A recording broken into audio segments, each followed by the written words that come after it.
कोई परिवार खुश होता था तो उससे समाज खुश होता था, और धीरे धीरे ये कड़ी जुड़ते जुड़ते पूरे राष्ट्र तक पहुंचता था। आज तो हर व्यक्ति दुखी है।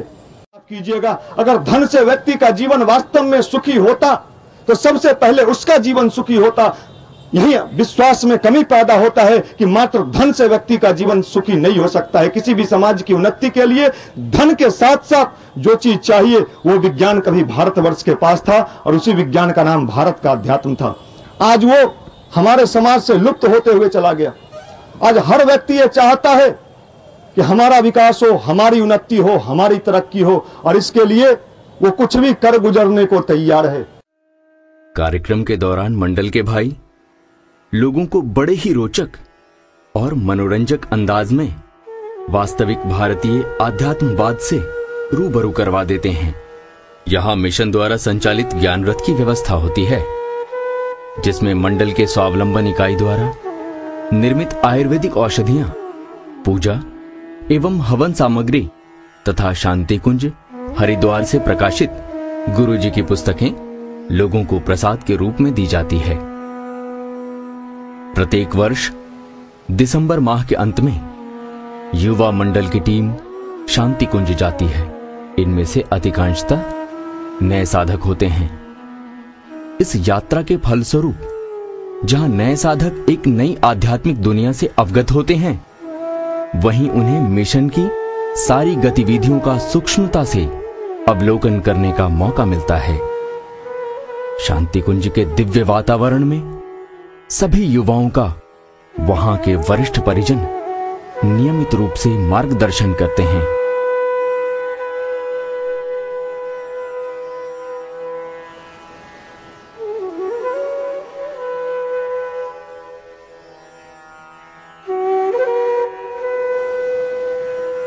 बाल संस्कारशाला युवा मंडल द्वारा संचालित एक रचनात्मक शैक्षिक कार्यक्रम है। इसके अंतर्गत पटना की मलिन बस्तियों में छोटे छोटे गरीब बच्चों को निःशुल्क शिक्षा एवं संस्कार प्रदान किया जाता है।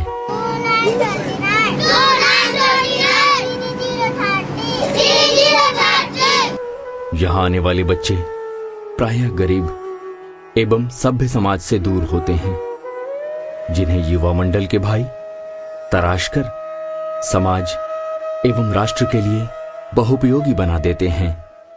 यहाँ आने का मेरा मकसद है कि एक ऐसा मंच है जहाँ से मैं लोगों को, किसी भी तरह का लोग हो, बच्चा, किसी का गार्जियन, हम सब के लोगों को ये अच्छी बातें बतलाने के लिए इस मंच से सक्षम है। किसी को भी हम नशा के बारे में बोलने के लिए सक्षम है। यहाँ पर बच्चों को हम लोग पढ़ाते हैं। बच्चों को बीच बीच में हम लोग गायत्री मंत्र के बारे में बतलाते हैं, गायत्री मंत्र से क्या फ़ायदा है, बच्चे लोग उसका फॉलो भी करते हैं। यहाँ पर हम लोग इसको एक लेबोरेटरी की तरह काम करते हैं कि गायत्री मंत्र का क्या इफेक्ट पड़ता है।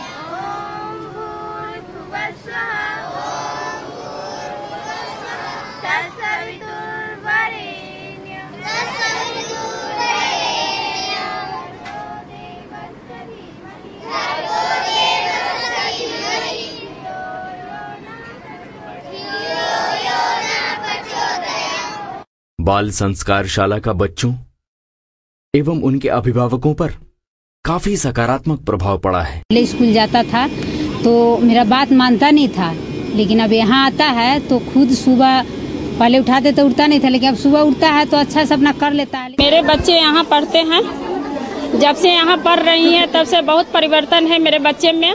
माँ बाप के भी बहुत परिवर्तन किए। मेरी बच्ची पढ़ रही है, जब से अच्छा बुद्धि ज्ञान हुआ। गायत्री माँ को जब भी आते, जब पैर छू के आते,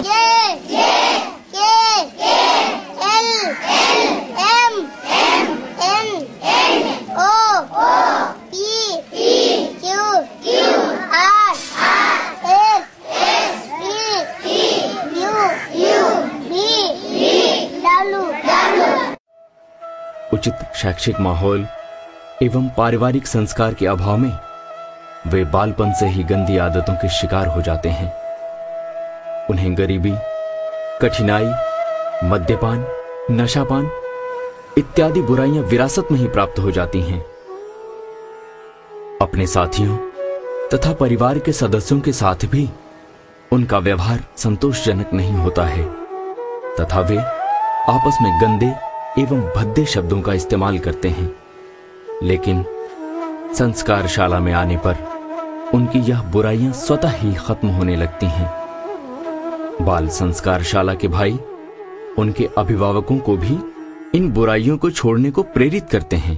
इसलिए हम लोग यह रेगुलर इंटरवल पर करते हैं कि उनके फैमिली को यहाँ बुला के उनके फैमिली को मोटिवेट करने की कोशिश करते हैं कि आप अपने परिवार का माहौल इस तरह से रखिए कि बच्चे आपका ही अनुसरण करेंगे और आप जैसा आचरण करेंगे बच्चे भी वैसा ही सीखेंगे। इसलिए आप अगर नशा करते हैं तो नशा छोड़ दें। आप कोई गलत आदत आपके अंदर है तो वो आप उसको छोड़ने की कोशिश करें।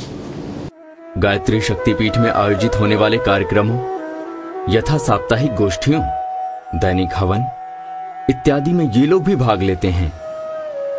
इन्हें सत्साहित्य पढ़ने, स्वास्थ्य के प्रति जागरूक रहने, आपस में शांतिपूर्वक सुखी जीवन बिताने को प्रेरित किया जाता है। परिणाम स्वरूप इनके जीवन स्तर में सुधार होता है तथा वे एक जिम्मेदार नागरिक के रूप में कार्य करने लगते हैं। इन बच्चों के बीच प्रायः संभाषण, संगीत, खेल इत्यादि कार्यक्रम चलाए जाते हैं। कभी कभी राज्य स्तर की प्रतियोगिता की भावना, सामाजिक गुणों तथा भारतीय संस्कृति के प्रति आदर की भावना विकसित होती है। वे बच्चे जिनका पढ़ाई से अभी तक दूर दूर तक कोई रिश्ता नहीं था, जिनका दायरा गली के नुक्कड़ों तक ही सीमित था, जिनके भविष्य में असामाजिक तत्वों में बदलने की भरपूर संभावना थी, उनकी इज्जत, हैसियत और उद्देश्य बदल जाते हैं। वे सर्वगुण संपन्न होने की ओर अग्रसर हो जाते हैं। इस तरह बाल संस्कारशाला का योगदान अमूल्य है। पंडित श्री राम शर्मा आचार्य की व्यक्तिगत परिष्कार का सूत्र जिससे यह युवा प्रकोष्ठ काम करती है वह है साधना, स्वाध्याय, संयम, सेवा तथा मिशन का सप्तक्रांति आंदोलन। साधना, शिक्षा, स्वास्थ्य, स्वावलंबन, पर्यावरण, व्यसन मुक्ति, कुरीति उन्मूलन, नारी जागरण। पूज्य गुरुदेव का कहना है, हमारी कितनी रातें सिसकते बीती हैं, कितनी बार हम बालकों की तरह बिलख बिलख कर, फूट फूट कर रोए हैं, इसे कोई कहां जानता है। लोग हमें संत, सिद्ध, ज्ञानी मानते हैं, कोई लेखक, विद्वान, वक्ता, नेता समझते हैं, पर किसने हमारा अंतःकरण खोलकर पढ़ा, समझा है? कोई उसे देख सका होता तो एक उद्विग्न आत्मा भर इन हड्डियों के ढांचे में बैठी बिलखती दिखाई पड़ती।